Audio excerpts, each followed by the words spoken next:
All right, for a bit more analysis of the current state, let's bring in Vladimir Sotnikov, who joins us now from Moscow. He is the director of the Russia East-West Center for Strategic Studies and Analysis. Vladimir, good to have you on the show.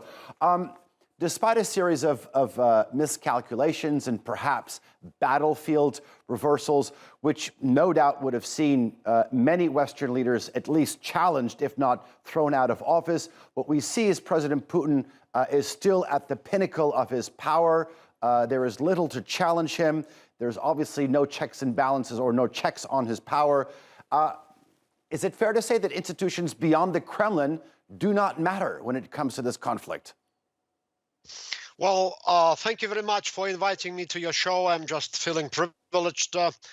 And just answering your question, I would like to say that contrary to what my colleague from Washington, from the United States, Mr. Osland, Professor Osland said, I cannot say that the government of Russian President Vladimir Vladimirovich Putin is being challenged by any institutions or any political leader, because you actually mentioned in one of your lines about the support of more than 70, in fact, it's 75% of the ordinary Russians, the support towards the special military operation. I think this is a huge figure. It shows that most of the Russians understand why the special operations is being conducted, what are the purposes, and I just will remind that the purposes, as was proclaimed a year ago, so now it is proclaimed right now in the recent address by Vladimir Vladimirovich Putin. He says that this is the liberation of the people of Donbass and Lugansk from the Ukrainian troops. So I think that is the purpose of the operation, and everybody understands that. And you just mentioned that there were, first of all, the protests. But, you know, the protests were, yes, they were I must admit that they were last year, but not, they are not going on because almost everybody understands what is the special operation, how it is conducted, and why it is undertaken at all. So I don't think, sorry, let me finish. Sure, please finish. Okay. I don't think that any institution or any other person in Russia will challenge President Putin or the government of Russian Federation. What about with regards to sanctions, though, Vladimir? We've got new sanctions that have been announced to coincide with this one-year anniversary.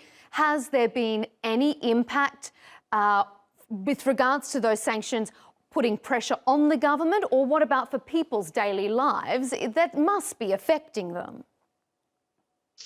Well, this is a very good question you're asking. Actually, you know, everybody expected a year ago that the impact of these sanctions, of Western sanctions, will be severe and very much damaging. But let me tell you one thing.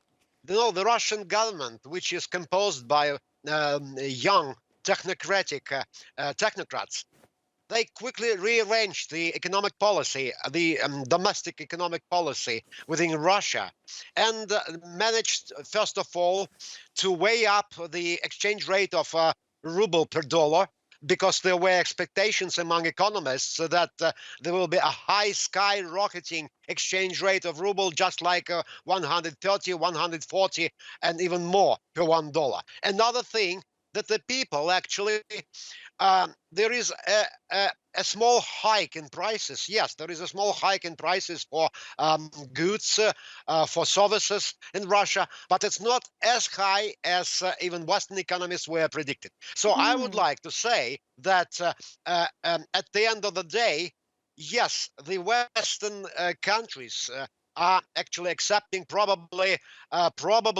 the seventh or eighth, I cannot count it by myself, package of sanctions. But the truth is that whatever sanctions they can accept or they can just impose on Russia, that wouldn't have a very adverse effect on the Russian economy, because Russian economy reoriented, restructured, and is expecting even harsher sanctions. Vladimir Sotnikov, we appreciate your analysis there out of Moscow. Thank you for your time.